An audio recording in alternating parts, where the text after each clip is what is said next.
How to sign out Sephora. In this video, I'm going to show you how you can easily sign out your account.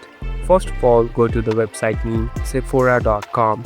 So now we're in this interface. Here on the bottom, there's a profile icon in the middle.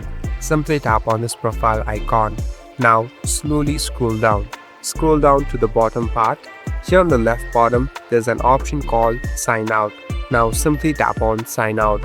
But before doing this, make sure you have your ID and password remembered, because later you might log in and you might forget it. So simply tap on Sign Out. So it will take some time, and as you can see, I have already signed off my account. Now in order to sign in again, simply tap on Sign In and you'll be done. Thank you for watching this video. I hope this video will help you.